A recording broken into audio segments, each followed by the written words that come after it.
오늘 갈라디아서 3장입니다.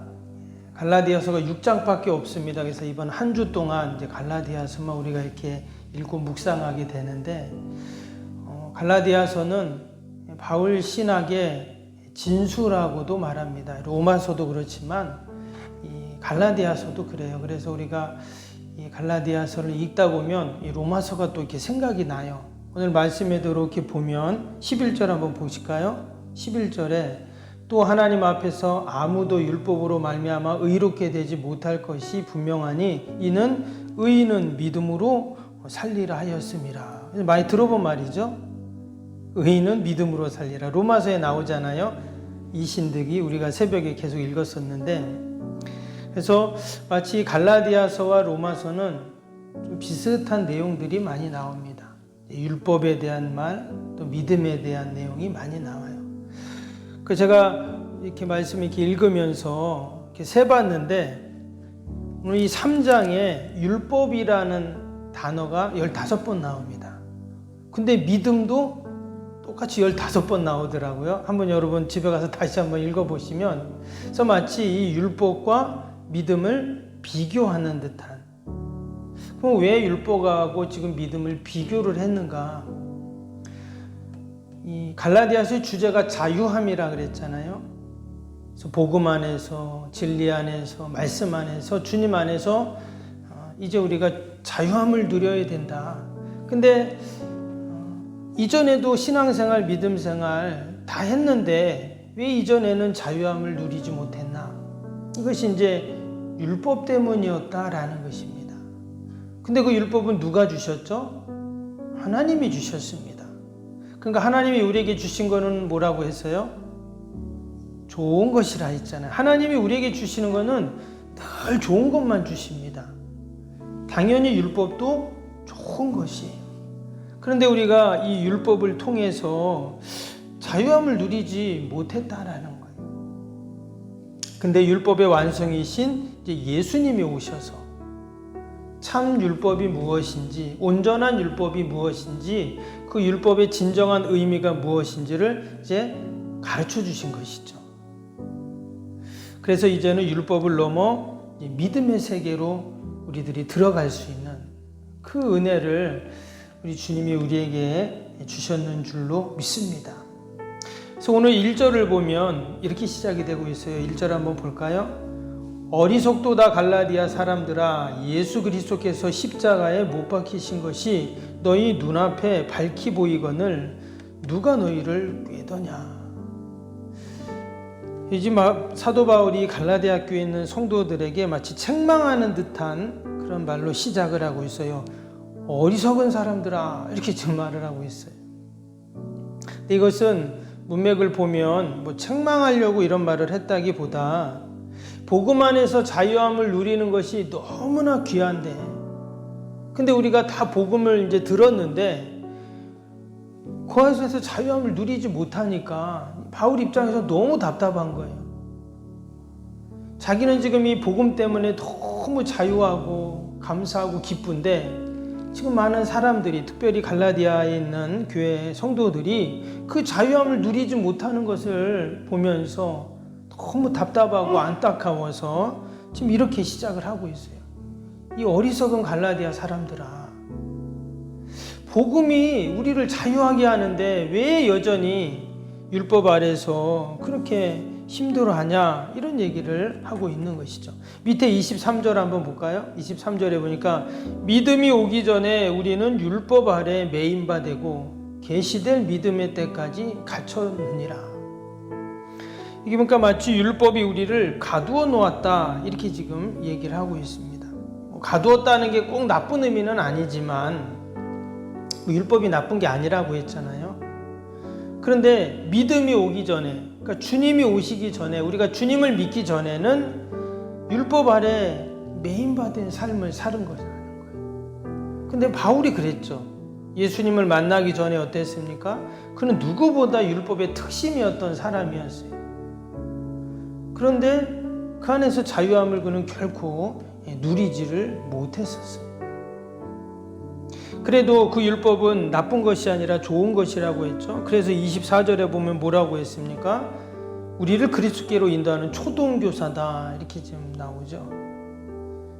이전에는 개역 한금팔 성경에는 몽학 선생이다 이런 표현을 썼는데 같은 표현입니다.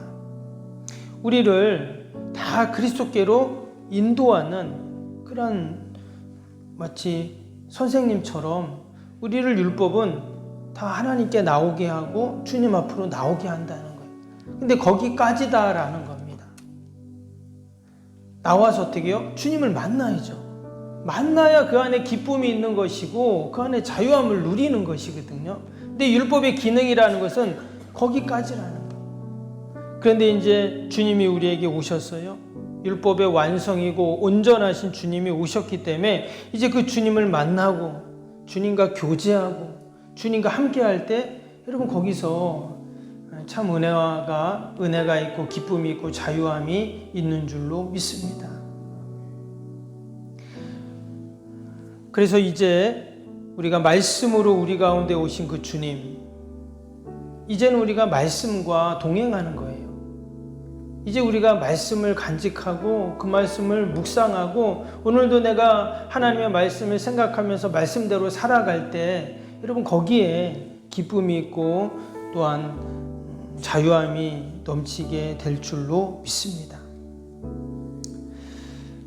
우리가 율법과 믿음을 이해할 때 이런 재미있는 비유가 있습니다. 도무지 말을 듣지 않는 자식이 있었어요. 그래서 아버지가 그럽니다. 너 몇 시까지 들어와? 너 누구하고 놀면 안 돼? 너 이거 하지 마. 왜 자식이 나쁜 길로 빠지지 않게 하기 위해서 그런 규제와 규칙을 정해 줍니다. 그런데도 이 자식이 말을 안 듣는 거예요. 그래서 결국 어떻게 했냐? 아버지가 그 자식을 집에 가두어 버렸습니다.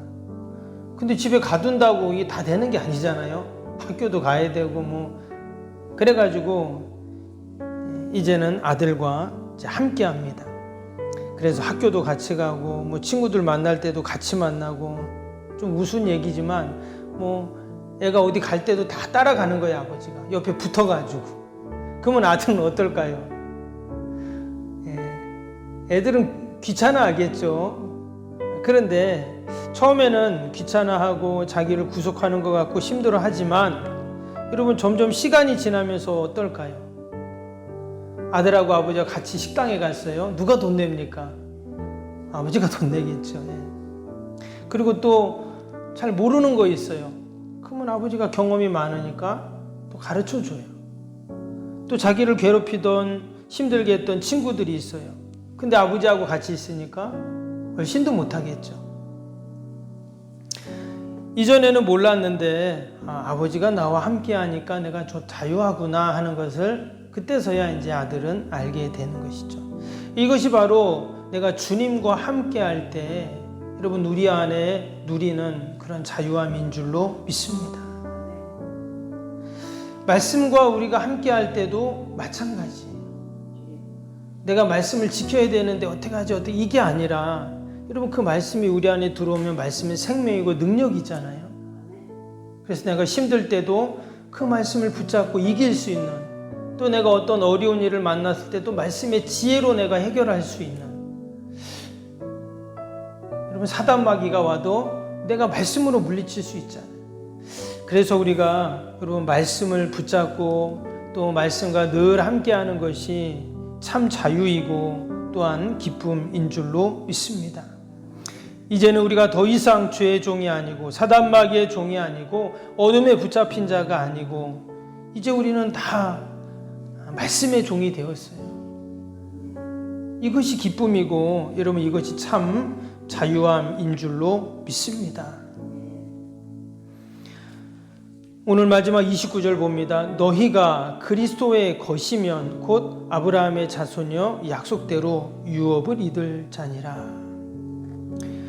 이전에는 그 율법 안에서 그들이 그 유업을 얻을 자로 여기고 그 율법을 그렇게 지키려고, 근데 아무리 지키려고 해도 안 됐잖아요.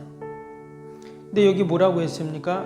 너희가 그리스도의 것이면 그랬어요. 그러면 아브라함이 자손이 되고 약속대로 유업을 이을 자니라. 그래서 그리스도의 것이다. 이게 무슨 말일까요?